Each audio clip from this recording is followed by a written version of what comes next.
Yes sir, what's up tout le monde? Bienvenue au What's Up Podcast. Ici votre animateur Jerry Alain qui revient fraîchement de ses vacances. Et oui, ça fait du bien. Gros merci de votre indulgence tout le monde. On n'a pas eu de podcast la semaine passée, mais je vous ai mis en primeur mon spectacle Jerry Alain plus pour longtemps que j'ai enregistré en 2019 au Club Soda. Fait qu'il est maintenant disponible pour tout le monde. Vous pouvez aller maintenant l'écouter et un énorme merci pour tous les merveilleux commentaires. Ça a vraiment été apprécié. Tous des beaux compliments. C'est très très positif. Je suis très content de la réception du show. Fait qu'un gros merci à tout le monde. Puis c'est ça, Chris, en même pas 24 heures, 10 000 vues YouTube. Hein, pas des vues Facebook, là. Hein, les vues Facebook, tout le temps de la merde. Mais des vues YouTube, ça, c'est les vrais. Fait qu'un gros merci à tout le monde qui l'ont écouté puis pour vos beaux mots, ça m'a super touché. Bon, bref, fait qui qu'on soit cette semaine, c'est nul autre que Alain McKenna qui est un journaliste en sciences et technologies et aussi automobile, mais durant le podcast, on a beaucoup parlé de tout ce qui est ça, tout ce qui est science, tout ce qui est technologie, intelligence artificielle. On a parlé de Elon Musk aussi. Fait que bref, ça a vraiment été un super beau podcast. Et moi, j'aime ça, parler de technologie, de choses qui me font un peu beaucoup peur. Mais au moins, on en apprend un peu là-dessus. Hein? Fait qu'un gros merci à Alain McKenna. Puis je vous incite tout le monde à aller écouter son podcast Une tasse de tech si vous l'avez bien aimé. Ou sinon, c'est ça, il est journaliste au devoir en sciences et technologies. Fait que vous irez checker ça. Un gros merci à Alain, c'est super apprécié. Ou sinon, j'aimerais ça aussi dire un gros merci à mon team WhatsApp de cette semaine. Hein? Fait qu'encore une fois, Alex Devoise, gros merci. Faux le graveur laser. Marc-Antoine Laflamme, Michael Pomerleau, Monsieur Camaro, Méo pis son gros pieu Vistec, puis Steve Baudouin alias Mofo. Gros merci au team WhatsApp. Si ça vous intéresse de le devenir, c'est en devenant membre au patreon.com/whatsappodcast.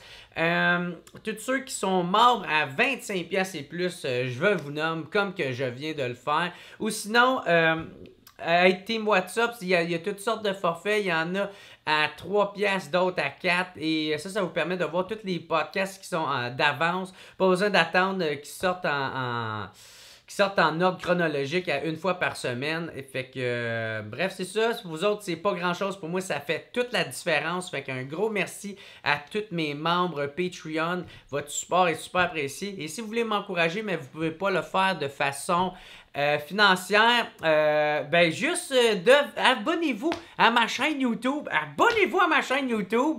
Je vais être super content pour vrai. Cliquez sur la cloche pour être sûr de rien manquer. Laissez un petit thumbs up si vous avez aimé le podcast puis vous l'avez écouté jusqu'à la fin, vous avez aimé ça. Écrivez technologie dans les commentaires. Comme ça va m'aider à vaincre l'algorithme YouTube. Ça va être crispement apprécié. Ou sinon, un like sur ma page Instagram, Jerry Alain, tout le temps apprécié. Ou sinon, ma page Facebook, Jerry Alain. Ça va être super apprécié. Fait qu'un gros merci encore une fois à Alain McKenna. Merci pour vos vues et vos commentaires pour mon nouveau show que j'ai mis sur Internet. Ou sinon, ben c'est pas mal ça. Fait que merci beaucoup tout le monde. On se revoit la semaine prochaine. Et peace out!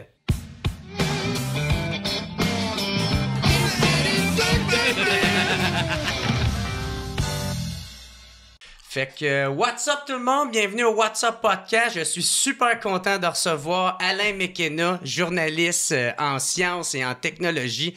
Gros merci d'avoir accepté mon invitation. Ben, ça fait plaisir. Écoute, ça fait plaisir de te rencontrer aussi. On s'est jamais eu. Fait que, ça, c'est gagné. Une première. Exactement. Hey man, il y a tellement de sujets intéressants là-dedans là, parce que ça évolue tellement fucking vite. Moi, il me semble, on dirait que j'ai cligné des yeux, puis là, c'est rendu qu'il parle d'avoir une identité numérique. Ah oui. Puis, ouais. tu sais, ça craint. Moi, en tout cas, en plus, moi, ça me fout la chienne, toutes ces affaires-là. Il n'y a pas juste l'avion qui me fait peur. Il y a aussi toute la petite technologie. Je peux dire qu'il y a moins de risques avec l'avion en ce moment. Ouais. Avec ce qui est numérique. Là, Là, en ce moment, un des sujets qu'on parle et qu'on entend de plus en plus, c'est l'intelligence artificielle, le AI. Oui. Puis pour ceux maintenant qui sont beginners, qui connaissent pas trop ça, tu veux expliquer ça ressemble à quoi, l'intelligence artificielle? Les mots, en fait, intelligence artificielle, c'est vraiment des mots valises, là, ça veut dire un paquet d'affaires. C'est comme dire du numérique, en fait. Ça peut être 10 affaires séparées. C'est pas toujours même les mêmes affaires. Ça peut être contradictoire dans la façon dont on le présente. Ce qui est très hot en ce moment, c'est ce qu'ils appellent des intelligences artificielles génératives. Donc, c'est des applications web, surtout, mais qui génèrent du contenu, qui créent soit des images ou du texte qui ont du sens. Genre, qui ont l'air fait comme si c'était un humain qui le faisait. OK, comme ChatGPT. ChatGPT, c'est ça. C'est une intelligence artificielle ou IA générative. Là, puis ça, c'est un anglicisme parce que c'est en anglais. C'est Generative AI qu'on a traduit. Okay. Mais ça, essentiellement, c'est des langages de modèles. Donc, c'est du code, c'est de la programmation c'est comme un programme, dans le fond, qui se promène sur Internet, qui se promène dans une base de données. Puis dans le cas de ChatGPT, c'était comme toute l'Internet jusqu'en septembre 2021, qui accumule tout ça, qui comprend comment on s'exprime à l'écrit, si tu veux, puis qui ensuite régurgite à peu près tout ce qu'elle a appris d'une certaine façon. Donc, on lui demande des trucs, puis basé sur ce qu'elle a accumulé partout dans ses recherches, produit une réponse.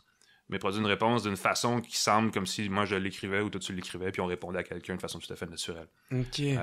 Ça, c'est la partie texte. La partie image, un truc très connu, c'est Stable Diffusion, qui est en un. Tu lui demandes, mettons, fais-moi une image d'un chat dans l'espace en train de, je sais pas moi, cueillir des fleurs, puis le pouf, l'image apparaît. À la façon d'Andy Warhol, puis là, ça le fait comme ça. Okay. Ça, c'est différent, mais c'est le même principe, mais c'est sûr que ça s'exprime différemment parce que c'est de l'image, mais c'est la même chose, c'est-à-dire que ça récupère beaucoup d'images sur Internet, un peu partout, puis ça crée comme une expertise, si tu veux, en création d'images qui permet de créer n'importe quoi comme visuel. Fait que ça crée pas dans le fond de quoi d'original, là, ça crée, c'est comme une influence ou à partir déjà de quoi de créer, qui est mélangé, puis qui est... Ben, écoute, c'est une conversation à avoir, est-ce que c'est original, tu sais, parce que là, il dit, bon, ben, tu sais, comme quelqu'un qui dit, anyway, tout ce que ChatGPT fait, c'est du plagiat parce que c'est toutes des choses qu'elle a appris ailleurs. Mais essentiellement, c'est ce qu'on fait nous autres aussi, tu sais. On n'invente rien, là. On crée basé sur l'expérience qu'on a, puis on s'inspire de, tu sais, les grands artistes, les musiciens, n'importe qui va s'inspirer de quelqu'un d'autre, tu sais. Ouais. Fait que, ça soulève la question de savoir. Mais c'est sûr que dans la génération d'images, tu sais, il y a eu on a vu sur YouTube des vidéos partagées qui sont plus de la musique, mais tu sais, genre une chanson des Beatles telle qu'interprétée par les Beach Boys, mettons, ou l'inverse, ou en tout cas, peu importe. Où là, t'empruntes vraiment le son de gens connus. Ça soulève des questions de droit d'auteur, ça, il n'y a aucun doute. Mais il y a certainement une zone grise là où on se demande c'est-tu de la création ou pas. Je pense qu'il faut pousser la question plus loin et savoir est-ce que nous aussi, quand les artistes, les gens qui créent des choses, je ne suis pas un artiste, là, mais les gens qui le sont, est-ce que aussi, quand ils créent des choses, c'est à quel point c'est de la copie ou pas? De quoi on s'inspire et comment on crée? Ouais. Ou c'est qu'on tranche entre c'est inspiré et c'est créé à partir de... Dans le langage, quand on se parle, ou dans l'image, c'est peut-être flou, mais parce que ces outils-là peuvent aussi créer des programmes, des logiciels, des applications web, n'importe quoi, basés sur du code qu'elles ont appris ailleurs. Et ça, souvent, c'est du code qui a été créé de façon propriétaire, c'est-à-dire que ça appartient à soit une compagnie ou à un développeur qui existe déjà.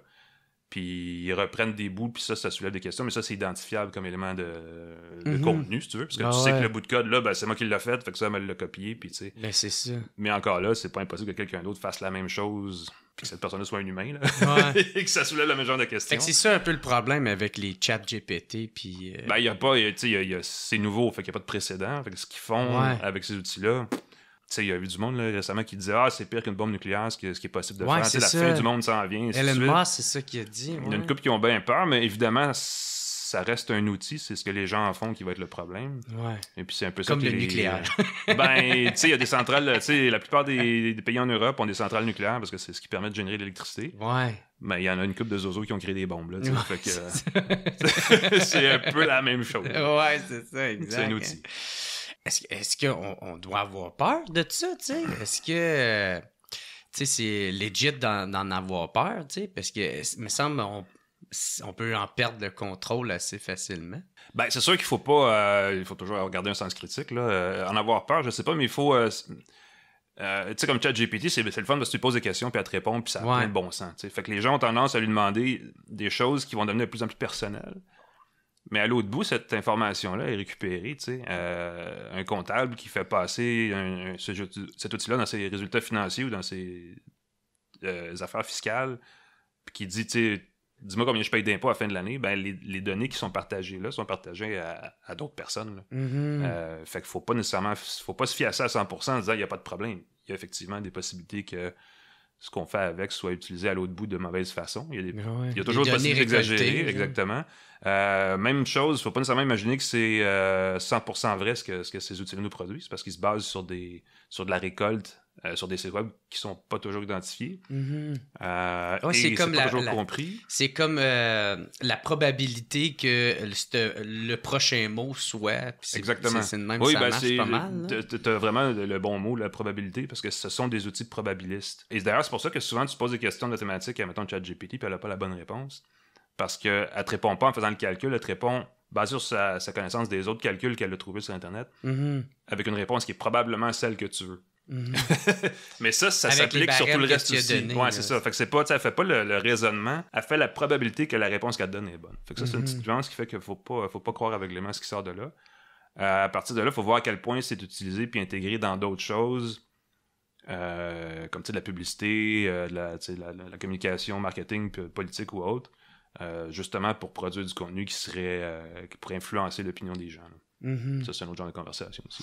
Ouais, ben j'avais lu aussi, ou je pense que c'était un petit YouTuber que j'avais entendu, il disait que ça peut être quand même dangereux parce que tu sais, des chats GPT de ce monde ils vont prendre de l'information dans des, mettons, on va dire dans des livres de psychologie ou des affaires de même. Fait que les fraudes vont devenir de plus en plus super complexes puis très... ce sera plus facile de faire de catcher que c'est une fraude et de quoi. C'est un outil, tu sais, au Québec c'est facile parce que, c'est facile, je vais le dire comme ça. Quand on reçoit un email de spam en français au Québec, c'est tout le temps truffé de fautes, c'est tout le temps, c'est parce que c'est très rarement des gens d'ici qui font des fraudes comme ça, tu sais, qui ciblent ici, c'est souvent des campagnes at large, puis c'est souvent mal fait. Ils vont sur Google Traduction. C'est facile de repérer, tu sais, les spams ou les arnaques de hacking puis tout ça. Mais là, avec cet outil-là, tu peux écrire nativement dans 45 langues sans aucun effort. Fait que là, tout d'un coup, tes communications deviennent pas mal plus efficaces. Fait que si tu veux essayer d'arnaquer les gens, ça devient plus pratique. C'est sûr que c'est sûr qu'il y a ce risque-là aussi. Fait que il faut se méfier de ça, c'est certain. Puis ça va plus loin que ça, parce que là, on parle de ça, mais toute la génération de vidéos, les deepfakes, c'est un peu un spin-off de cette même technologie-là qui permet de faire dire des choses à des gens sur des vidéos qui n'ont jamais dit, en fait, ou qui n'ont jamais même fait. Donc ça, c'est un autre genre de risque aussi où on va déformer les faits ou les événements marquants, là, éventuellement. Là. Ben ouais. Parce que là, il y a une intelligence artificielle qui ont essayé de créer ou qui vont créer, où est-ce qu'elle va avoir sa propre conscience, puis c'est ça? Ça, c'est la théorie de l'intelligence, ce qu'on appelle en anglais AGI, là, l'intelligence généraliste, intelligence artificielle généraliste. Donc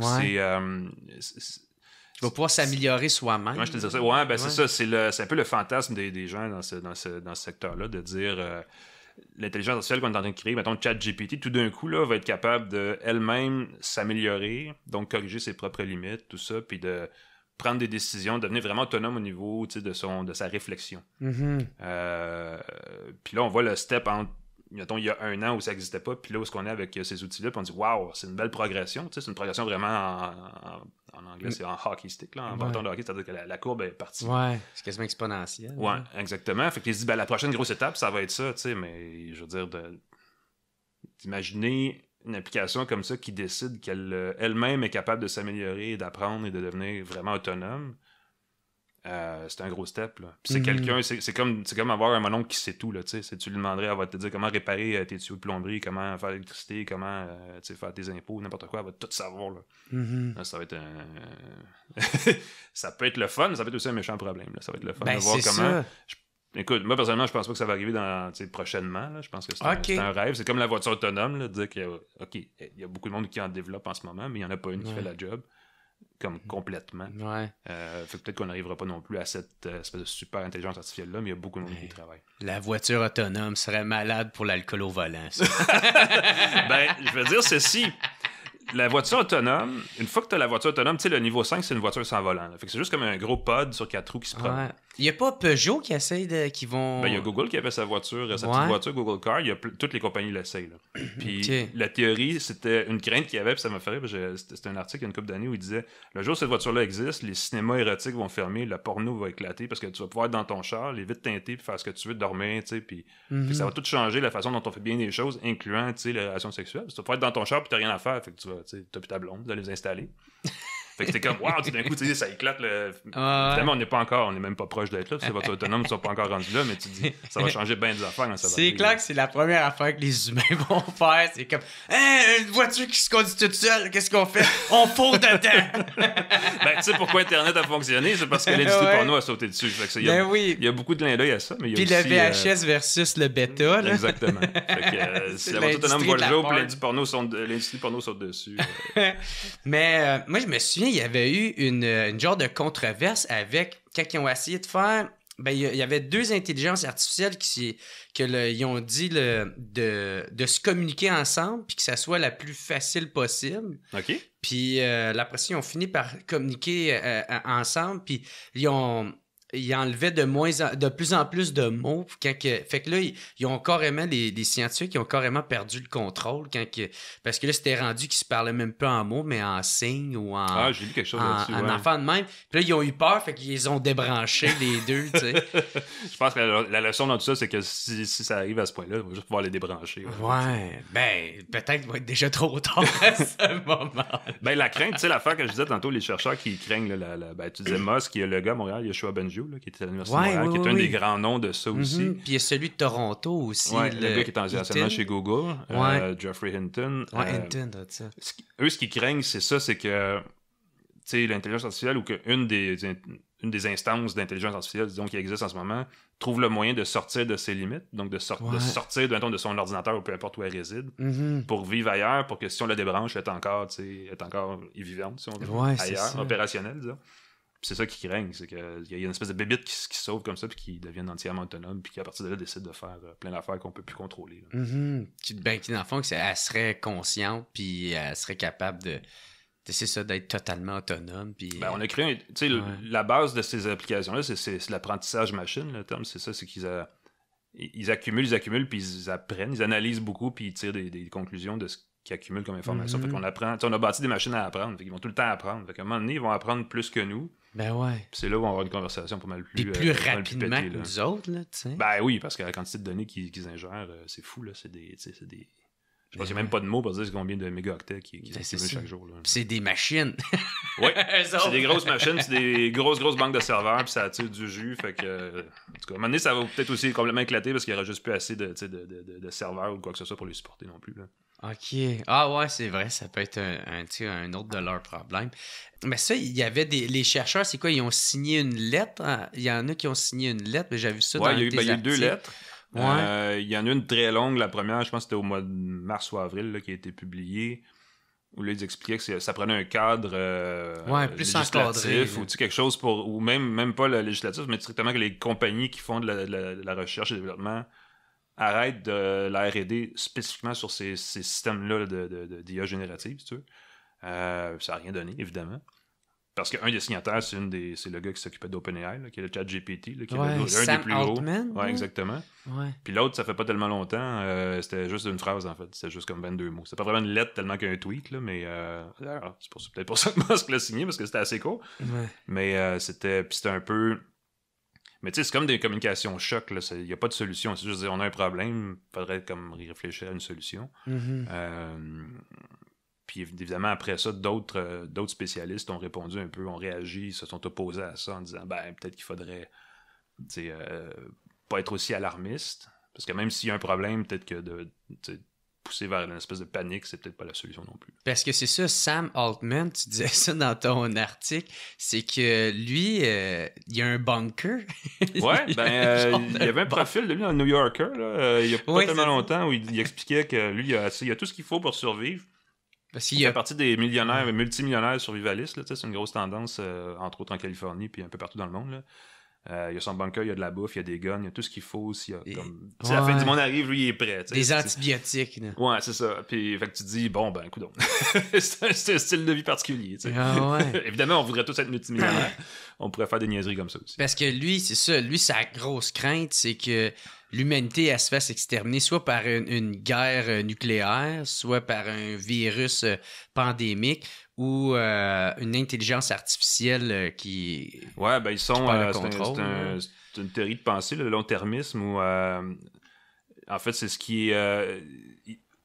la façon de vivre dans ce concept-là, c'est que tu privilégies la survie des générations futures sur la tienne, sur la nôtre actuellement. Donc, eux, ils se préparent pour catastrophe maintenant pour s'assurer que dans 5 générations, il y a encore des humains. Okay. Fait que c'est comme une vision assez pessimiste du court terme, disons ça comme ça. Puis clairement, ils ont les moyens de se prémunir de ce qu'ils craignent qui pourrait arriver. Donc, ils font ce qu'ils font. Dans son cas, lui, Sam Altman, c'est assez spécial parce que là, il crée exactement le bébite qui dit qu'il pourrait éliminer ben, c'est ça, les humains. Donc, clairement, c'est un peu bizarre ce qu'il fait là. Il n'y a pas une forme d'hypocrisie là-dedans? Ben, il y a des questions à poser, c'est sûr. Parce que quand tu lis ou en tout cas, quand tu l'écoutes ou tu lis ce qu'il dit dans des entrevues, des choses comme ça, il fait ce qu'il fait là, puis on dirait qu'il sait pas pourquoi il le fait. OpenAI, ça perd des centaines de millions de dollars, puis il sait pas encore. Récemment, il a dit je sais pas comment je vais rentabiliser ça, je sais pas encore c'est quoi le modèle, tout ça. Fait que c'est un peu bizarre, puis ce qui est doublement bizarre, c'est qu'il y a des gens qui le financent quand même, puis il n'y a pas de modèle d'affaires ou rien, c'est pas encore. Puis là, il commence tranquillement à mettre des abonnements, des choses comme ça.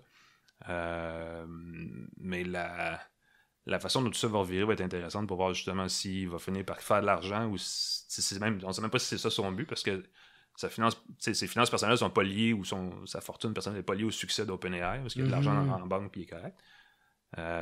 Fait que ouais, ça va être intéressant de voir la suite. Au moins comment OpenAI va finir par soit faire de l'argent ou peut-être être acheté par quelqu'un d'autre ou quelque chose comme ça. Ok, c'est ça, parce que c'est ça. OpenAI, c'est eux autres qui sont derrière ChatGPT, je pense. Exact. Puis ils font pas de cash avec ça. Ben, ils en font, mais ils en font beaucoup moins que ce qu'ils en dépensent. Ouais. Parce que les autres, ils veulent la réinvestir pour pouvoir faire plus de recherche, plus de développement, plus de... Ben, j'imagine que, entre autres choses, c'est que les serveurs puis tout ça, puis le développement coûte cher, tu sais, pour soutenir la technologie. Ouais, j'avoue. Puis c'est sûr que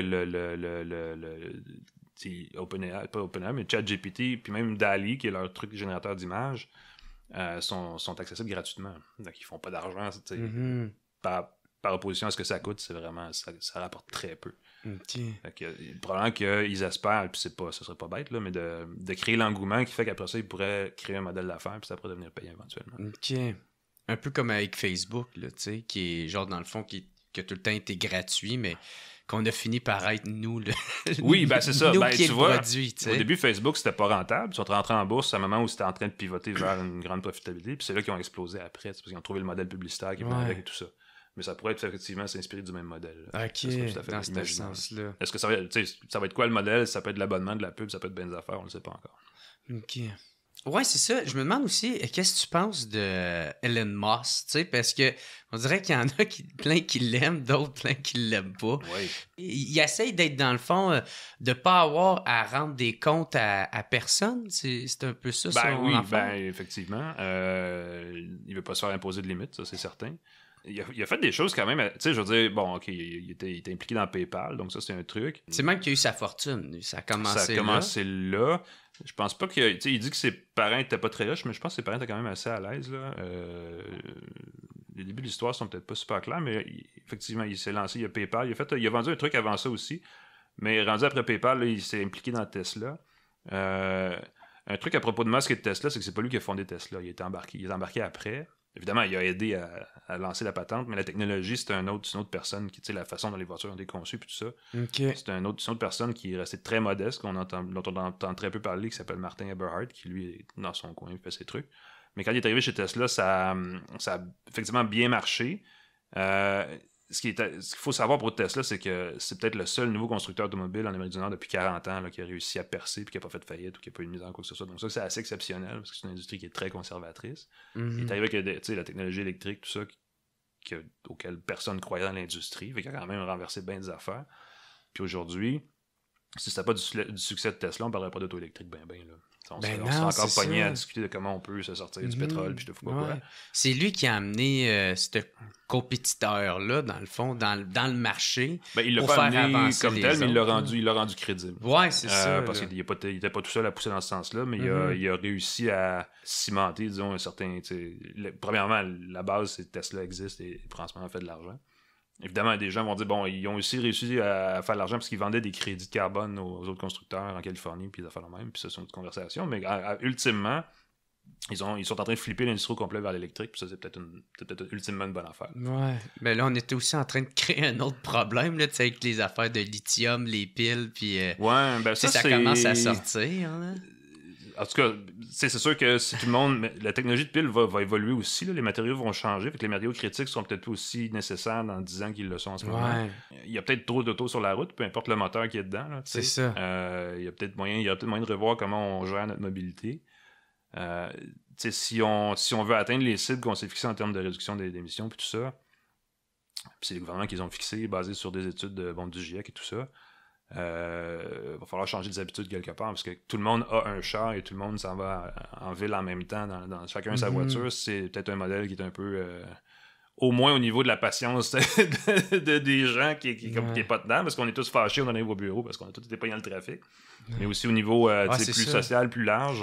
Nos infrastructures sont plus capables de le supporter. Ou en tout cas ça veut dire qu'on a créé des systèmes qui peuvent pas grandir éternellement non plus. Fait qu'à un moment donné, il va falloir décider quand est-ce qu'on arrête de toujours en rajouter, en fait.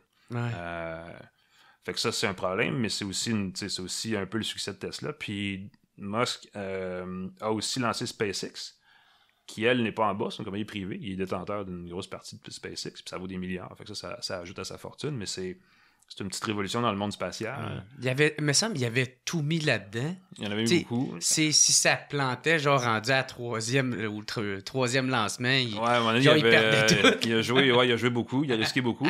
Puis il a profité du fait que la NASA aux États-Unis, qui était le gros joueur dans cette industrie-là, a voulu privatiser aussi toute l'exploration spatiale parce qu'ils se sont dit, si on veut que ça devienne soutenable ou que ça continue de croître d'une certaine façon, il va falloir que l'industrie privée s'insère là-dedans. Puis lui, il est arrivé juste au bon moment pour profiter de ça aussi.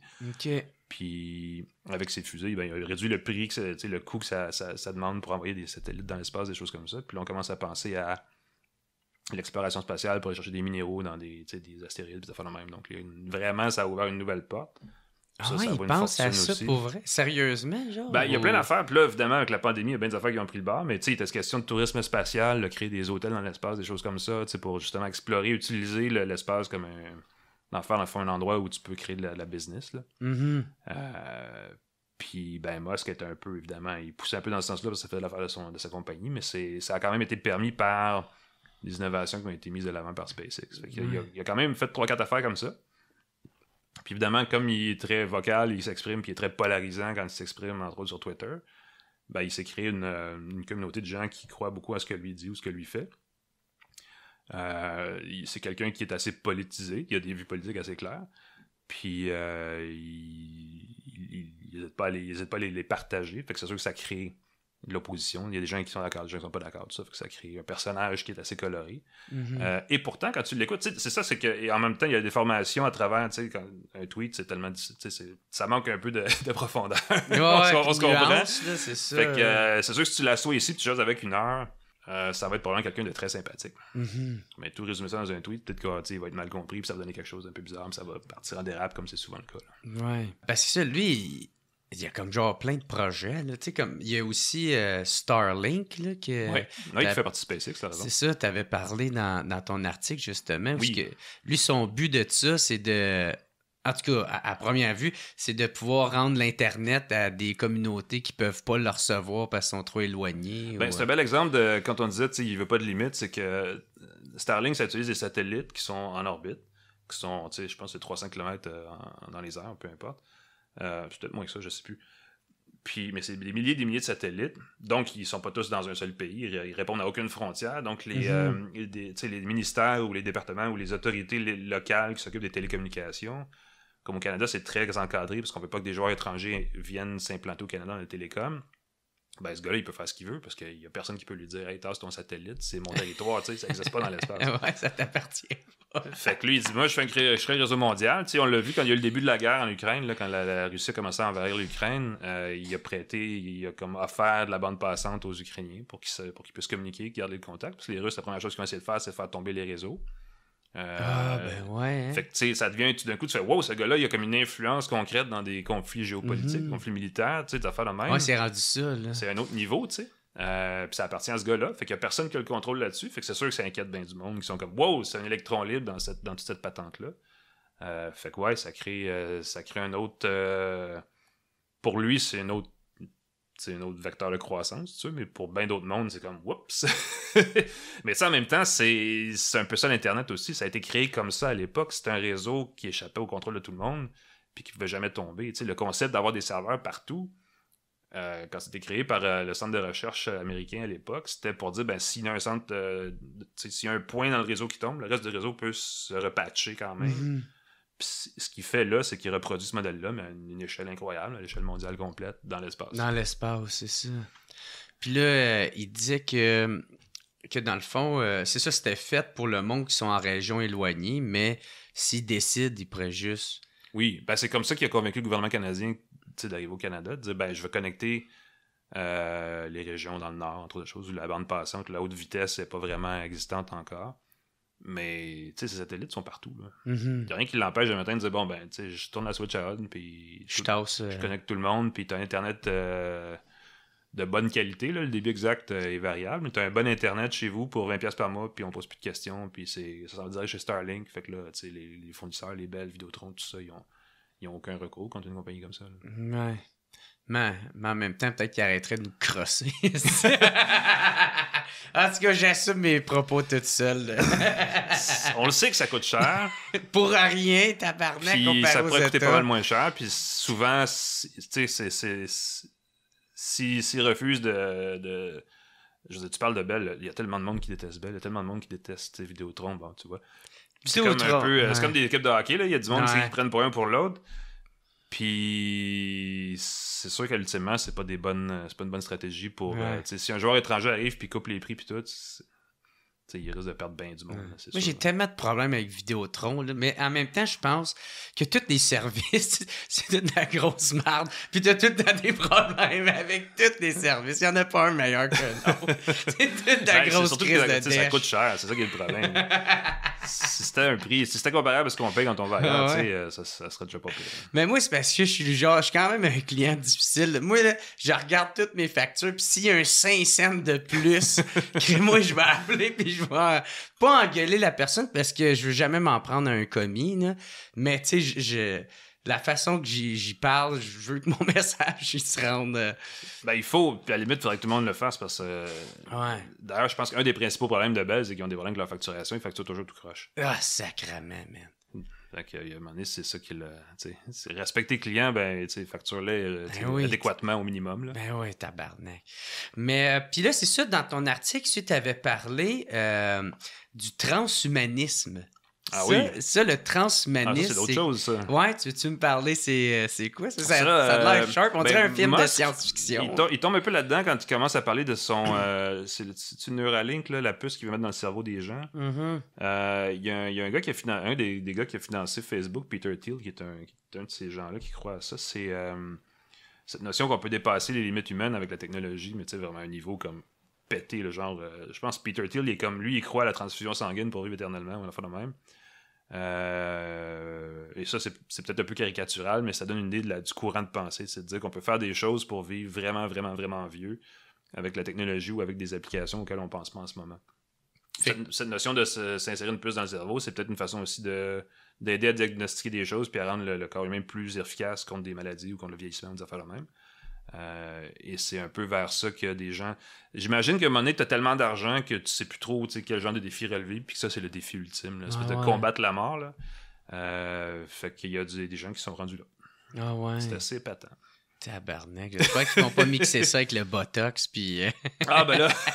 Ça te ramasse comme Madonna avec la face grosse. Mon feeling, c'est que tu vis 250 ans, tu dois pas avoir une ride ou deux de trop, il y a peut-être un marché là, éventuellement. Ah ouais, c'est ça. Éventuellement, tu vas venir carrément un robot, esti. Ça va être intéressant à voir. C'est sûr que, tu sais, ça, c'est l'autre truc, tu sais, si on arrive à... Évidemment, la vie humaine, à chaque génération, on vient un petit peu plus vieux que la génération précédente, d'une certaine façon. Mm-hmm. Éventuellement, on va certainement dépasser. Ça va être banal de vivre 125 ans, je sais pas. Là, puis c'est ça, peut-être. Hein? C'est un autre... déjà, là, en ce moment, nos grands-parents vivent en santé et plus vieux que jamais. Il n'y a jamais autant de familles avec 3 générations de gens qui vivent en même temps. Tu sais, les petits-enfants, les arrière-petits-enfants, tout ça. Ah, parfois 4, ouais, ben c'est ça, exact. Fait que tu te dis, ouais, c'est peut-être c'est peut-être pas le top, là. On va peut-être continuer comme ça encore, sur plusieurs années, là.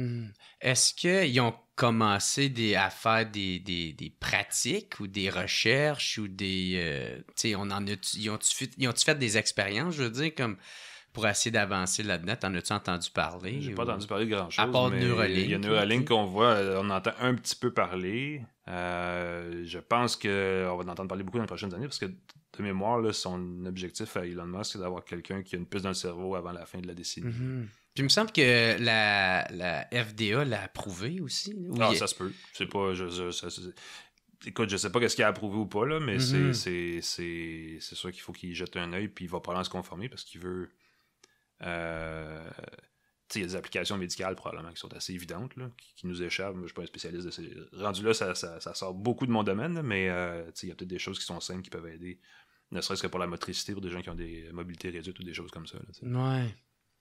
Peut-être l'Alzheimer ou des enfants de main. Ah, peut-être aussi. Ouais. Il y a eu aussi de quoi qui est sorti récemment, c'est les hosties de lunettes de Apple. Là. Oui. Apple Vision Pro. Vision Pro. C'est un nom atroce, d'après toi. J'imagine en anglais, ça doit sonner mieux, le Vision Pro. Ben, il y avait des rumeurs de noms avant, il n'y en avait pas un bon, là, je sais pas. On dirait un nom d'équipe d'hockey, de deck hockey. Vision Pro.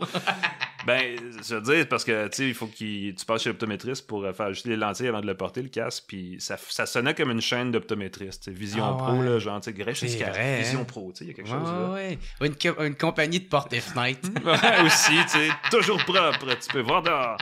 Ouais, le nom est peut-être pas super, mais le gadget est assez le fun, vraiment. Puis ça, c'est quoi? Qu'est-ce qu'il y a de nouveau avec celle-là? Pourquoi ça a fait tant parler? On dirait que tu sais, c'est quoi la réalité augmentée? C'est quoi ça veut dire, ça? La réalité augmentée, c'est une façon d'ajouter ou de voir dans ton champ de vision. C'est comme, mettons, ici maintenant, là, tu glisses des lunettes d'augmentée, puis tu pourrais avoir des fenêtres, mettons une fenêtre YouTube qui pop dans ton champ de vision, ou un truc numérique, en fait, qui s'ajoute au monde physique que tu perçois avec tes yeux. La réalité virtuelle, c'est opaque, tu vois pas le monde autour de toi, c'est juste un environnement numérique 100% immersif.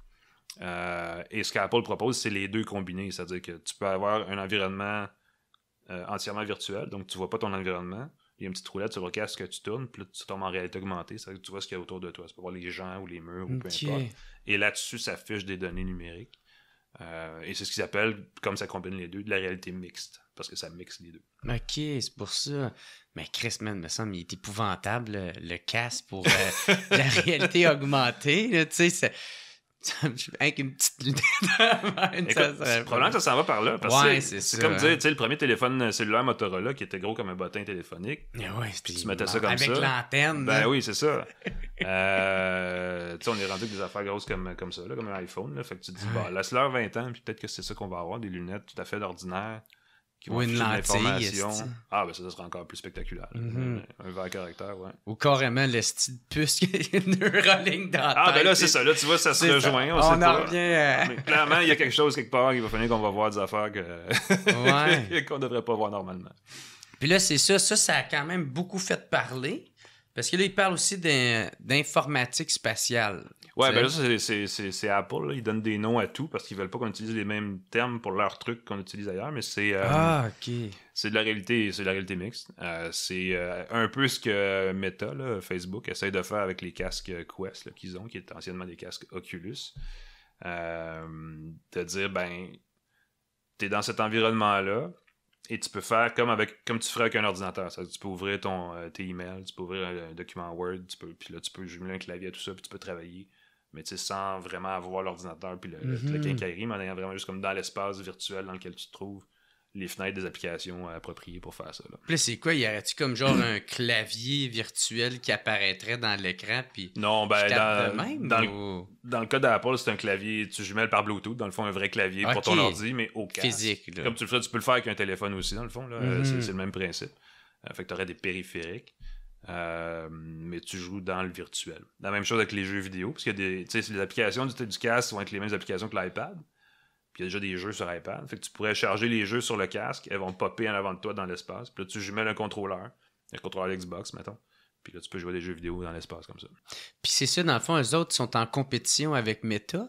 Ouais, Meta, qui vend des casques qui coûtent 10 fois moins cher. Je pense qu'ils ont présenté, la semaine avant, ils ont présenté ce qu'ils appellent le Quest 3, qui est donc la 3e version du casque Quest, qui est leur casque grand public. Qui coûte, je pense, 400 ou 500 $ américains. C'est pas mal moins cher que les 3500 US du casque d'Apple. Mais Apple peut aussi rivaliser avec Microsoft, parce qu'eux aussi ont un casque qui s'appelle le HoloLens, qui lui est axé vraiment à des applications d'entreprise ou en formation spécifique, mais très technique. T'sais.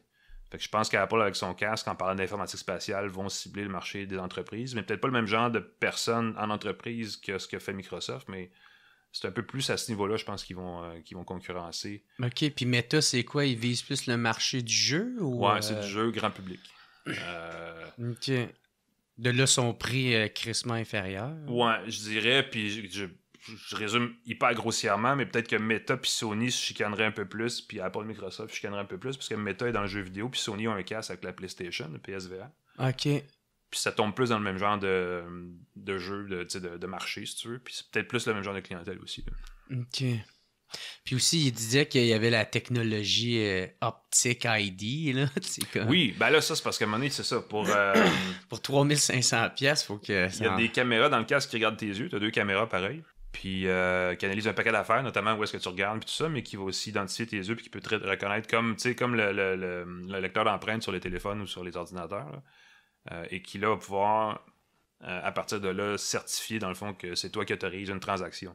Ça peut être télécharger une application, ça peut être n'importe quoi, mais ça peut aussi être payé pour quelque chose. Et là, ben, tu ouvres un marché, parce que là, les développeurs d'applications peuvent se dire « Wow, je vais offrir dans l'application de réalité virtuelle un objet virtuel ou un abonnement à quelque chose, n'importe quoi, puis je vais le facturer 4$. » Puis là, tous les gens qui l'utilisent, ben, te donnent 4$ à chaque fois. Fait que là, tu fais de l'argent. Fait que là, tu viens de créer un modèle d'affaires. Fait que tu viens de créer quelque chose que les gens vont peut-être vouloir utiliser plus longtemps. À l'intérieur du casque de Apple. Exactement. Ah, OK. Fait qu'ils ont misé sur ça aussi. Ben, tu sais, quand tu joues à des jeux vidéo, il y a bien des cas où tu peux acheter des le plus banal, c'est les fameux coffres au trésor, là, ou ben, même de l'argent virtuel, ou dans Fortnite, tu peux acheter un paquet d'affaires, dans le fond. Mm-hmm. Fait que c'est un peu le même principe, mais dans la réalité virtuelle. Fait que tu peux jouer, mettons... ça arrivera pas parce que c'est Apple et Epic Games, ils se détestent pour mourir, mais mettons que Fortnite arrivait sur Vision Pro, puis là t'es dans ton casque, puis tu joues dans Fortnite, puis t'as besoin d'argent pour payer les affaires, de l'argent virtuel du jeu, ou une arme, ou je sais pas quoi. Ben t'es dans le jeu, tu te ramasses dans une boutique virtuelle, tu regardes la patente, tu fais un clin d'œil ou peu importe, la transaction se fait, puis t'es facturé automatiquement. OK. C'est un peu ça la logique. Puis là, tout d'un coup, t'as un modèle d'affaires, parce que les gens peuvent faire de l'argent. Il y a du transactionnel, puis ça, souvent, ben, c'est un élément déterminant pour assurer le succès d'un produit comme celui-là. Ben, c'est pas le moment d'avoir une poussière dans l'œil. Hein? Ouais, c'est pour ça qu'ils te l'ont scellé, tu parles. C'est la saison des allergies, ça coûte 1000$ juste parce que t'avais pas de... Le chou en merde, tabarnak, c'est pas ça, c'est moins bon. OK. Puis, c'est ça, ces affaires-là... C'est-tu quand même populaire? Y a-tu bien du monde? Y a-tu un gros marché ou c'est en développement? C'est une excellente question. Tu sais, moi, j'ai essayé ça une fois, puis c'était bien correct, là, tu sais. Genre... à qui je parlais, donc? Quelqu'un me disait, ils ont vendu 20 millions de casques Oculus Quest. Meta Quest, en tout cas, peu importe. Puis, dans le monde, puis je pense que c'est plus que le nombre de consoles Xbox qui y a en circulation, qui sont utilisées en ce moment. OK. Fait que, tu sais, moi, j'ai l'impression que c'est un petit marché, mais... En même temps, c'est plus que le marché des consoles de jeux vidéo potentiel. Ça veut pas dire que 20 millions de personnes les utilisent à tous les jours, mais il y a quand même, il y a eu quand même un intérêt à un moment donné qui fait que ça en est vendu 20 millions. Donc, ouais, il y a un public. Puis le marché du jeu vidéo, ça vaut plus que le marché d'Hollywood. Bah oui, c'est gros. C'est certainement très, très gros. Fait que, tu sais, les jeux pis tout ça, ça mais vaut... les gens qui jouent, tu vois rarement des gens qui jouent massivement avec un Quest d'en face. Là. Ouais. Et je sais pas à quel point c'est aussi... c'est aussi durable comme succès, disons ça comme ça. C'est peut-être éphémère, je le sais pas. Tu sais, comme la télé 3D, là. À un moment donné, tout le monde s'est mis à vendre des télé 3D. Ça a duré 2 ans. Puis après ça, on n'en parlait plus bien. C'est peut-être la même chose. Là. Oh, wow, c'est que ça merde. On le sait pas. Mais tu sais, c'est ça. Apple, en tout cas, ce qu'on comprend, c'est qu'Apple est là pour plusieurs années avec au moins deux autres, 3 casques là, qui pourraient être mis en marché. OK. Puis moi, je savais pas qu'ils se lançaient dans ce domaine-là. Tu sais, le méta puis tout ça. Ben, ça faisait longtemps que les rumeurs étaient là que Apple se lançait là-dedans. Mais il y avait rien sorti. Mais c'est la première fois qu'ils le font officiellement. OK. Puis... de là, évidemment, de là d'assurer le succès de ça, c'est une autre conversation. Tu sais, quand ils l'ont présenté, ils ont dit, pour nous, c'est le nouveau Macintosh. Et à l'époque, le Macintosh, ça a quand même été un gros succès. Ben, évidemment, ça a lancé Apple. Donc, est-ce que c'est la prochaine grande vague? Ça va être intéressant de suivre ça. Parce que si ça marche pas, c'est sûr que le patron d'Apple passe à job. Ça, il n'y a aucun doute là-dessus. Ah ouais? Ouais. On verra la suite. Là. Puis aussi que ça s'en va, le métavers là, de Meta. Je sais pas. Ouais, ça s'en va, tu penses? Moi, j'ai aucune idée. Ça reste du jeu pour l'instant. Je pense pas que ça s'en va nulle part. OK. Parce que c'est ça, le but de Facebook, c'est tellement amené, ils ont quasiment tout délaissé pour pouvoir se concentrer sur Metaverse, là, de créer un monde infini là, avec tout est numérique, digital. Puis là, j'ai appris ça en lisant ton article, c'est qu'un moment donné, Zuckerberg, pour faire plaisir à ses investisseurs, il a tout lâché puis il a renvoyé du monde. Oui, il y a bien du monde qui n'était pas d'accord avec ce move-là quand ils sont renommés Meta. Quand il est arrivé, quand il est sorti avec le métavers, en fait, il y a 3 affaires. Métavers, il a comme poussé fort là-dessus pour qu'on identifie la réalité virtuelle à Meta, comme on dit Kleenex pour dire mouchoir. C'est une façon de vraiment mettre le grappin sur la technologie en disant quand tu penses à ça, tu penses à nous. Ça, c'est la première affaire. Se l'approprier. Exactement. Alors que c'est tout le monde d'autres peut faire la réalité virtuelle, en fait. Ensuite, quand il a lancé ça, quand il a renommé Facebook, quand il est passé avec ce gros pitch-là, ça arrivait à un moment donné où Facebook était vraiment... tu sais, les gouvernements américains, les gouvernements d'Europe étaient après Facebook pour plein de raisons sur...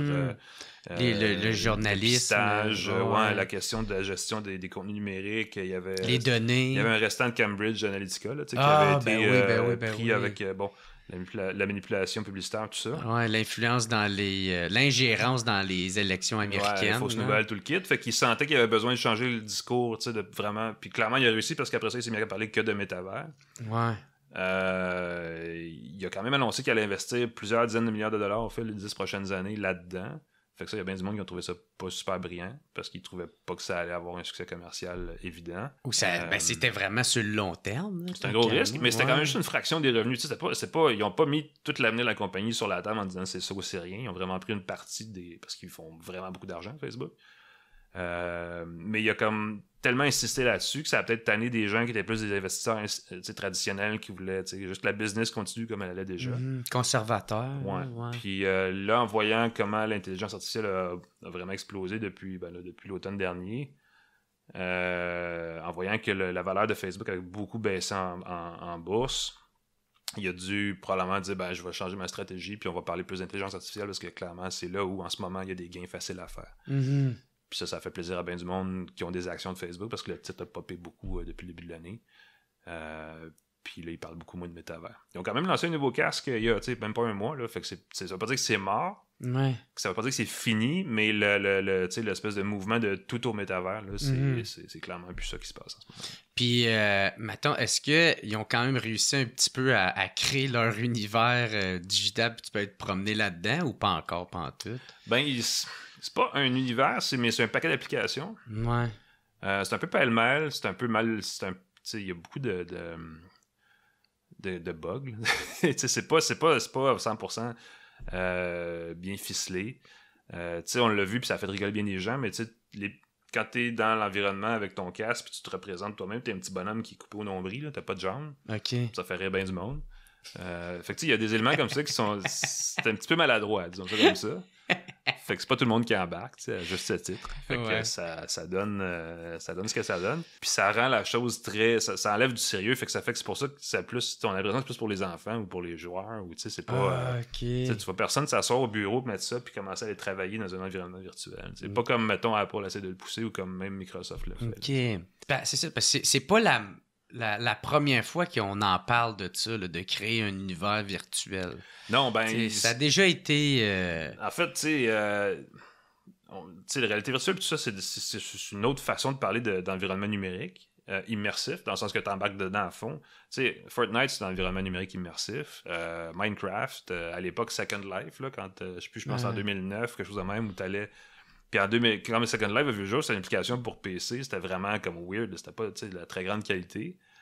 Mais tu te promenais dans une espèce d'environnement ouvert, tu pouvais construire des affaires, sauter un peu partout. Puis à l'époque, je me rappelle, TELUS avait embarqué en se disant on croit à ça, on va ouvrir une boutique, faire du service à la clientèle dans cet environnement-là de Second Life.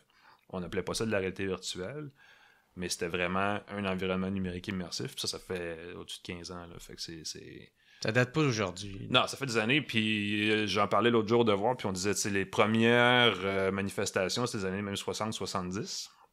À l'époque, la technologie n'était pas aussi sophistiquée qu'aujourd'hui, mais tu sais, le film Tron des années 80, où il faisait de la moto en 2D, là, c'était un peu bizarre, c'était dans la culture populaire un exemple de réalité virtuelle, dans le fond, de monde immersif. À la réalité virtuelle. Évidemment, c'est de la fiction, mais ça a placé un peu le contexte pour dire, ça fait rêver vers... Ça pousse les gens à penser à ce que ça pourrait être. Comment tu sais, un moment donné, ils vont finir par le réussir. Écoute, là, ils poussent fort. Il y a des grosses compagnies. Y a-t-il une compétition, justement, entre les grosses compagnies de créer vraiment l'univers? C'est le premier qui va le créer, c'est celle-là où tout le monde va embarquer. J'étais trop jeune pour vivre à fond le Mac versus PC au début des années 80 et tout ça. Il y a eu à un moment donné une guerre. C'est le seul parallèle que je peux faire dans le numérique. C'est quand il y avait la console Nintendo et la console Sega. Ah ouais. Puis c'était une grosse affaire parce que c'était un ou l'autre. C'était vraiment... Puis éventuellement, Sega a disparu. Oui. Puis là, tu dis, c'était peut-être un peu la même chose qui se passe en ce moment. Il y a peut-être une espèce de... Il y a peut-être un marché qui est trop... on ne sait pas c'est quoi la taille du marché. Il est peut-être gros pour tout le monde, puis tout le monde va être bien content. Il est peut-être justement pas très grand, puis il va falloir un joueur ou deux joueurs disparaissent, ou je ne sais pas. Mais en ce moment, on sent aussi que chaque grand joueur se spécialise un peu. Microsoft sont clairement dans leur truc. On peut pas dire que le HoloLens fait bien de l'argent, mais Apple s'en va ailleurs, puis Meta sont déjà dans leur truc. Fait que c'est dur de dire où est-ce que ça s'en va parce qu'on n'en a aucune espèce d'idée, mais j'ai hâte de voir dans 10 ans rétrospectivement comment on va voir, comment ça va avoir évolué, puis justement ça va avoir été un bon pari. Si on parle plus de technologie, mais au sein du gouvernement, il y a eu, je sais pas si tu as suivi le dossier, j'imagine. Comment ça me fait peur, là? J'imagine un peu plus, oui, mais la SAC clique, là. Oh oui! C'était ce fiasco-là. C'est quoi, comment que ça... Peux-tu raconter c'est quoi, puis pourquoi que ça a foiré, cette affaire-là? J'ai manqué depuis le début, parce que j'étais à l'extérieur quand ils ont fait le lancement. OK. Ce que je comprends, c'est qu'ils ont lancé un site web trop vite, parce que tout le monde s'est garoché. Je me rappelle qu'avant qu'ils lancent, quand t'appelais à la SAC, ils disaient « Attendez, notre site web s'en vient, vous allez tout pouvoir faire à ce moment-là. » Fait qu'ils ont vraiment comme créé une demande vraiment énorme pour un site web qui n'était pas prêt à accepter toute cette demande-là, ce qui est un peu niaiseux. Puis ils ont pensé que tout le monde, du jour au lendemain, allait se précipiter sur le site web et abandonner les comptoirs. Fait qu'ils ont laissé les comptoirs, avec très peu de staff, dans le fond. Alors qu'ils auraient juste dû faire une transition tranquillement. Ils ont, du jour au lendemain, décidé tout s'en va sur le site web. Fait que là, il a été pris dans ce bordel-là. Fait que c'est ça qui était arrivé, tabarnak. Il y a eu des glitches. Mais tu vois, quand ça marchait... Un glitch, c'est quoi? C'est des problèmes? Il y avait entre autres choses que pour s'inscrire, il fallait que tu crées un compte... Une identité numérique, pas une identité numérique pleine, là, mais tu sais, un compte qui certifiait, qui authentifiait que tu étais la bonne personne. Fait que tu te demandais, je pense, ton numéro d'assurance sociale ou ton relevé, le montant d'impôt que tu as payé ou le salaire que tu as fait l'année dernière selon Revenu Québec. Ou des données personnelles qu'il n'y a pas grand monde qui a ça sous la main, sur le fly. Là, fait que c'était comme bien du monde, tout d'un coup, avait pas ça, pouvait pas s'identifier, pouvait pas payer pour le renouvellement de plaque ou... Ça a comme été un peu mal géré au niveau de la transition vers ça. OK. Fait que ça a fait chier bien du monde qui sont allés au comptoir, mais comme le comptoir, il n'y avait pas plus de staff, ça a créé du refoulement. Fait que il fallait prendre des rendez-vous des semaines d'avance pour un examen de conduite ou n'importe quoi. Alors qu'avant, c'était comme vraiment facile. Tu rentrais dans l'heure. J'ai jamais eu de problème à la SAC, moi. C'est pour ça que j'étais comme, c'est quoi le style de merde? Pourquoi ils n'ont pas juste resté avec... ils ont mal. Puis l'affaire, c'est que là où ça s'est compliqué pour le gouvernement, puis c'est comme... C'est là où, malheureusement, on a comme un peu perdu le fil de cette conversation-là, mais créer une identité pour la SAC, dans le processus, c'était écrit plein de fois que c'était géré par le ministère de la Cybersécurité et du Numérique du Québec, dont le ministre est Éric Kerr. Et lui, le premier jour que ça a planté, il a dit « Moi, ça va rien, c'est pas mes affaires, je m'en mêle pas. » Mais son nom était là. Fait que c'est sûr que si ça avait été un succès, il aurait comme pris tout le crédit. « Ah, regardez comme ce que j'ai fait a bien fonctionné. Puis là, c'est le contrat qui s'est produit, puis il fait non, c'est pas de ma faute. Alors qu'à un moment donné, il aurait fallu qu'il assume, puis que tout de suite, il agisse. Ouais. Il a fallu que ce soit quasiment sa boss, mais Geneviève Guilbeault, qui est la vice-première ministre, qui, elle, arrive, fasse bon, ben là, regarde, on a un problème, on va le corriger, voici ce qu'on va faire, ainsi de suite. Parce qu'elle est ministre du Transport. Là, ouais, ben c'est ça, ça l'affecte aussi de cette façon-là, mais c'est aussi. Fait qu'il y a 2 ministères responsables de ce fiasco-là. Puis la SAC, ça répond pas à la cybersécurité, mais c'est quand même un outil numérique qui se voulait aussi peut-être un premier test vers ce que le gouvernement veut faire éventuellement. Le portefeuille numérique. Le fameux, ouais, exactement, ou à partir duquel tu vas pouvoir aller sur Revenu Québec ou peu importe, chercher des documents fiscaux puis tout le reste. Là. Hey, ça me fait peur, man. C'est pas super bien parti. Hey, man, ça, là, ça me fout la chienne. Surtout, moi, le premier article que j'ai lu là-dessus, je l'avais lu en retard, hostie. Fait que, je sais pas, ça faisait 1 an qu'il était sorti, puis j'avais tombé dessus.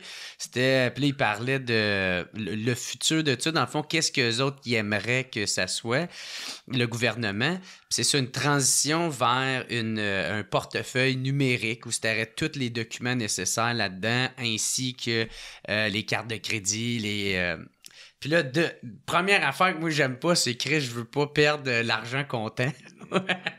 Ça, c'est. Ça, man, là, ça me fait peur. Puis je pense que ça va être la première affaire qu'ils veulent enlever de là. C'est le. Ben, tu sais, il y a bien des gens qui croient aux monnaies numériques, le Bitcoin, ces affaires-là, parce que ça va être pour le numérique l'équivalent de l'argent papier. Parce que l'argent papier, c'est pas traçable. Puis, non, il y a le fait aussi, puis ça circule sur les réseaux sociaux, c'est partagé beaucoup, le fait que, tu sais, tu payes 50$ avec un billet de 50$. Ça va rester un billet de 50$ toute sa vie. Fait que ça va toujours avoir une valeur de 50$. Si tu payes une affaire à 50$ avec ta carte de crédit, ben, il y a une fraction d'1% qui s'en va à Mastercard. Il y a une fraction d'1% qui s'en va là. T'sais. Ton 50$ au fil des transactions, il vaut toujours moins d'argent. Fait que l'argent papier a au moins cette valeur-là. Ouais. C'est anonyme. Tu peux acheter quelque chose, t'en aller, puis personne ne va vraiment savoir qu'est-ce que tu as acheté, puis t'es qui. Alors que le numérique, ben, t'as toujours la trace, parce que t'as le relevé, t'as le reçu, puis t'as un paquet d'affaires. Fait qu'il y a plein d'enjeux liés à ça qui sont importants, en fait. Ouais. Et auxquels ne répond pas cette notion d'identité numérique pour l'instant. Parce que là, tu sais, à seconde qu'ils réussissent à enlever le cash, ben là, ils ont un plein contrôle. Tu sais, exemple, juste, mettons, Revenu Québec, là, des fois, là, eux autres, si tu leur dois la moindre scène, ils vont te geler ton compte, ça prendra pas de temps. Tu sais que peut-être dans des situations, c'est bon, là, mais moi, j'aime pas. Ça me fout la chienne, ça. Puis, si tu me demandes de truster le gouvernement, c'est un gros 0 pour moi, là. Fuck out, j'embarque pas là-dedans. Je suis pas conspirationniste, mais je me considère comme beaucoup plus libertarien, on peut dire, là, tu sais. Fait que moi, des fois, c'est ça, le moins que le gouvernement peut en faire partie, le plus je suis heureux. Ça, c'est un bon point, parce que ce qui serait peut-être plus urgent de faire avant de créer l'identité numérique, c'est de rebâtir la confiance sur les services gouvernementaux, même que ce soit en ligne ou peu importe, pour justement, faire son rapport d'impôt, c'est pire qu'à l'apprendre le chinois, là. Mais ouais. C'est compliqué en tabarnouche, là. Hey. Puis ça, c'est quand que tu leur dois pas de quoi, là. Puis quand tout va bien, ça reste juste compliqué. Mais là, quand il y a de quoi qui se va pas bien... Peut-être simplifier, travailler sur des solutions concrètes pour simplifier ce genre de choses-là. On a encore des fax puis des pagettes dans le secteur de la santé. Peut-être s'attaquer à ça en premier. Mais ouais.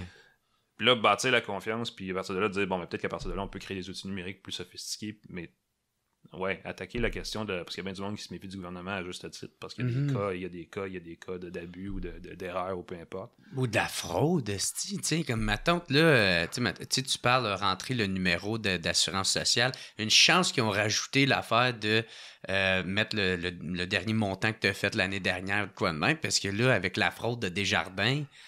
Il y a des gens qui ont des informations. Il y en a, c'est ça, qui l'ont peut-être la mienne. Puis moi, c'est clair, j'embarquerai jamais dans leur affaire d'identité ou de portefeuille. En tout cas, il m'a topé plus longtemps que je peux, comme avec le vaccin. Fait que là, c'est sûr et certain, moi, j'embarquerai pas là-dedans, mais peut-être qu'il y a quelqu'un qui va m'en créer une pour moi, puis ça sera pas moi qui va l'utiliser. Ben, c'est ça. Ouais, absolument. Puis genre, ça va être lui qui va être le vrai Jerry Allen et non moi, là. Ça, c'est un problème, mais tu vois, en ce moment, je veux dire, c'est légitime de vouloir remplacer l'outil d'identification actuel sur les sites gouvernementaux parce que ça utilise, ça s'appelle Click Secure, puis je pense qu'une façon de s'identifier, c'est à travers ton compte bancaire. Fait que il faut que tu passes par ta banque. C'est comme tout d'un coup, ta banque détient ton identité, ça, c'est pas idéal non plus. Ben, c'est ça. Fait qu'il faut trouver une solution à travers ça qui serait peut-être plus plus indépendantes, mettons, des banques. Là. Moi, le pire, c'est que c'est mon comptable qui a accès. Oui, bon, c'est moi qui... c'est à mon nom, mais c'est tout lui qui fait les affaires là-dedans. C'est lui qui gère ça. J'ai jamais rentré là-dedans. Mais, c'est ça, il dit que ça va bien. Là, fait que... Ben, puis probablement qu'il y a accès, parce que le gouvernement a tous tes relevés numériques. Tu sais, ton T4, tout ça, ils les ont, puis tu peux y accéder à travers ces services-là. Et là, ça soulève votre question. S'ils ont tout accès à cette information-là, pourquoi il faut faire le rapport d'impôt encore aujourd'hui? Ça, c'est plus au niveau comptable et fiscal, là, mais... au moins, j'imagine qu'à un moment donné, ça va se régler puis qu'on va avoir accès à tous ces trucs-là, toutes ces affaires-là de façon numérique. Puis espérons que ça va être pour rendre les choses plus simples. Et non pas pour les rendre plus compliquées parce que c'est déjà assez compliqué de même. Moi, man, je veux juste, comme plus tard, là, en même temps, le plus rapidement possible, m'acheter une maison dans le bois, là. Puis qu'on me calisse la paix. M'aller m'acheter Startlink, là. Comme ça, je vais aller faire confiance au gars qui veut pas rendre de compte à personne. Ben, tu vas quand même falloir que tu payes des impôts puis des services municipaux tout ça. C'est sûr que dès qu'on est dans la machine, tu mets le dos dans la machine, là, l'engrenage, il t'embarque, là, tu s'en sors. Ouais, c'est ça.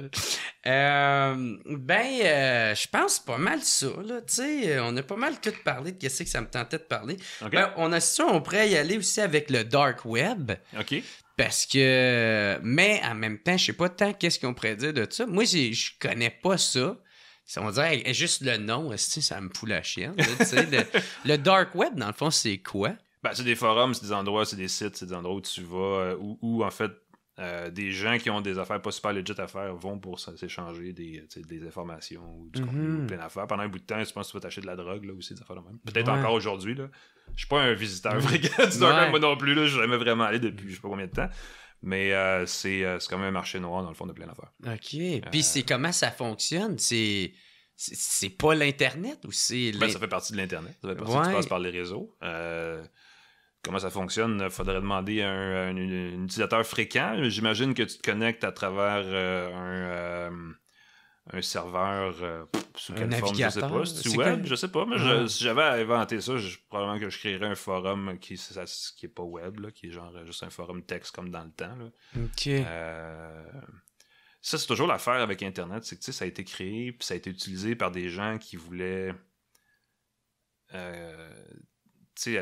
moi, quand j'étais au cégep à l'université, l'Internet, c'était juste du texte. Il y avait pas, c'était pas le web multimédia qu'on a actuellement, puis c'était tout anonyme. Puis c'était tout des alias, puis des noms weird, tout ça. Puis c'était un gros... c'est une grosse partie de la culture Internet de cette époque-là. Puis le dark web a beaucoup de mauvais, mais il y a quand même encore une partie de cet héritage-là qui fait partie, dans le fond, de l'Internet. T'sais. Ouais. Fait que ça, c'est un autre problème, parce qu'on veut toujours... Puis c'est le problème avec les réseaux sociaux, c'est que il y a eu souvent ce courant de pensée que si tout le monde si on enlève l'anonymat de l'Internet ou des réseaux sociaux, tout d'un coup, tout le monde va commencer à se comporter de façon plus gentille. Pour pas avoir de représailles. Ouais. Là, on s'est rendu compte que c'était peut-être pas super vrai, parce que sur Facebook, bien des gens disent des bêtises, puis ils se rendent compte juste trop tard qu'on peut les identifier, puis ils perdent leur job, puis ils se comprennent plus pourquoi, puis tout ça. Puis ça, c'est comme... Fallait y penser avant. Mais là, voyons, j'ai souhaité à mort à quelqu'un. Juste ça, tu sais, c'est banal, c'est trivial en 2023. Mais c'est ça, mais tu sais, ça vient avec le bagage, dans le fond, de l'Internet. Fait que c'est sûr qu'il y a ce courant-là aussi. Puis il y a tout le reste, il y a tout le phénomène du piratage, tout le kit. Mais c'est vrai qu'il y en a qui s'en servent pour faire le bien en guillemets, tu sais, comme les héros de l'Internet, tu sais, comme Anonymous. Ouais, il y a des pirates qui, c'est ça, comme je pense d'ailleurs, encore une fois en Ukraine, il y a eu des gens qui ont décidé d'attaquer des cibles russes, des choses comme ça en représailles, et ainsi de suite. Fait qu'il y a ils appellent des Black Hats, des pirates aux bonnes intentions, effectivement. Il y a toutes sortes de monde dans l'Internet, incluant dans le Dark Web. Il y a pas de... Parce que c'est ça aussi, ça me fait penser à WikiLeaks.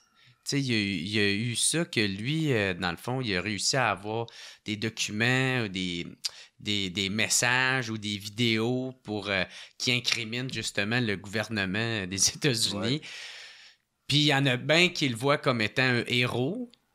Puis il y en a d'autres qui, surtout la CIA, tu sais, le perçoit totalement. Le gouvernement américain veut rien savoir. Ouais, c'est ça, là, tu sais. Il pousse sur ses alliés pour agir de la même façon. Ouais, qui est en fond un peu, qui se retrouvait être un peu le même problème que Edward Snowden, tu sais, là. il y en a qui le voient comme étant un whistleblower, là, un lanceur d'alerte, puis d'autres comme un traître à la nation. Là. Ouais, ben c'est souvent des trucs comme ça, très polygons. Je suis pas un fin connaisseur des détails politiques de tout ça, là, mais il va toujours avoir cette part-là appelons ça le côté obscur d'Internet là, qui va exister, légitime ou pas. Là. Dans ce cas-ci, il y a beaucoup d'illégitime qui se fait là aussi. Là. Mais ça vient avec le réseau Internet. Ouais.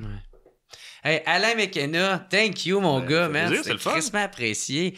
Avant qu'on se laisse, j'aimerais ça rappeler à tout le monde que ça, s'ils veulent te suivre, t'écris au journal Le Devoir. Ouais. T'as aussi un podcast. Ouais, ben je fais une balado techno qui s'appelle Une tasse de tech. Okay. On fait des vidéos un peu comme tu fais ici, où on les dépose sur YouTube aussi. Fait que ça se trouve là, mais c'est une balado audio à la base qu'on met sur les plateformes, comme tout le monde, dans le fond. OK. Qui est plus la techno. Je dis toujours c'est la techno décomplexée parce que comme c'est entre nous autres, d'une certaine façon, on se casse pas la tête à expliquer c'est quoi du Wi-Fi parce qu'on prend pour acquis tout le monde le sait. Hein. Ouais, ben c'est ça. Là. C'est un public un peu plus niché. Ouais, fait qu'on peut aller un peu plus loin dans la conversation, puis ouais. On a bien du fun avec ça. On parle de techno, mais au sens super large, là, comme je vais parler avec des gens qui vendent des paddleboards la semaine prochaine. OK. Il y a un élément de techno là-dedans, là, mais ça va assez large quand même. Là, ah, très cool, man. Puis c'est ça, si on veut trouver ça, c'est sur YouTube. Ouais. Ou sinon... Ben, c'est une tasse de tech, donc c'est la même chose. On est sur Facebook, YouTube, les plateformes balado. On est partenaire avec Cogeco qui nous distribue, fait que ça se trouve sur le site du 98.5 aussi. Ah, parfait, ça. Puis écoute, ça fait 8 ans qu'on fait ça, là. Fait qu'on a du bagage en masse, c'est des archives, c'est bien le fun. Parfait. Ben encore une fois, un gros merci, puis merci tout le monde d'avoir écouté. On se revoit la semaine prochaine. Ciao tout le monde. It's the What's Up Podcast. What's Up Podcast. What's Up Podcast. Avec Jeremy Alain.